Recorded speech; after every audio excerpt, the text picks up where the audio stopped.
ए दुकानदार प्रथम 10% सूट व नंतर 20% सूट देतो। बी दुकानदार अनुक्रमे 3 वेळा 10% सूट देतो। तर पुढीलपैकी कोणते विधान बरोबर आहे? इथं 4 ऑप्शन दिले आहेत। ए दुकानदार अधिक सूट देतो, बी दुकानदार अधिक सूट देतो, दोन्ही दुकानदार समान सूट देतात किंवा यापैकी नाही। आपण अगोदर ए दुकानदार किती सूट देतो ते काढूया। ए दुकानदार प्रथम 10% सूट देतो।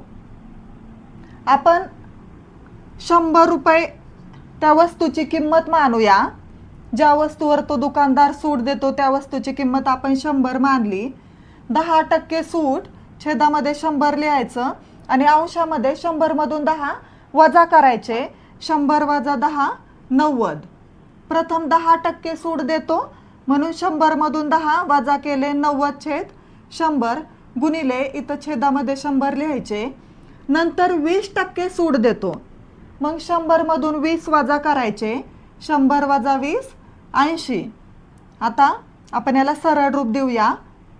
हे 2 0 हे 2 0 कट, हे 2 0 हे 2 0 कट, 9 8 72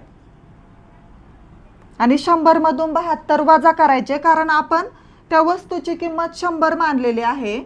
100 वजा 72 28 राहतात। म्हणजे ए दुकानदार किती टक्के सूट देतो? 28% सूट देतो। आता आपण बी दुकानदार किती सूट देतो ते काढूया। बी दुकानदार अनुक्रमे 3 वेळा 10% सूट देतो।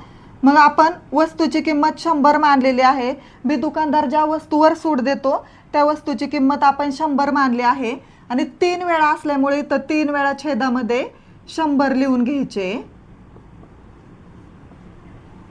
10% सूट देतो म्हणून 100 मधून 10 वजा करायचे 90। इथं तिन्ही ठिकाणी 90/100 आलं कारण 3 वेळा तो 10% सूट देतो। आता याला आपण सरळ रूप देऊया। 1 2 3 4 छेदातले 4 शून्य कट केले, अंशातले सुद्धा 4 0 कट करूया। 1 2 3 4। आता हा 1 0 हा 1 0 कट केला। आता 9 गुणिले 9 गुणिले 9, 9चा घन आहे 729 आणि छेदामध्ये 10। आता हा भागाकार करणं एकदम इझी आहे। छेदामध्ये 1 0 म्हणून उजवीकडून एक अंक सोडून पॉईंट द्यायचा 72.9। छेदामध्ये 1 0 असल्यामुळे उजवीकडून एक अंक सोडून पॉईंट दिला। म्हणजे बी दुकानदार किती सूट देतो? 100 मधून हे 72.9 वजा करायचे। 100 वजा 72.9, 10तून 9 गेले 1, 9 मधून 2 गेले 7, पॉईंटच्या खाली पॉईंट, 9 मधून 7 गेले 2 आणि 1 मधून 1 गेलं 0। किती आली वजाबाकी? 27.1 आली।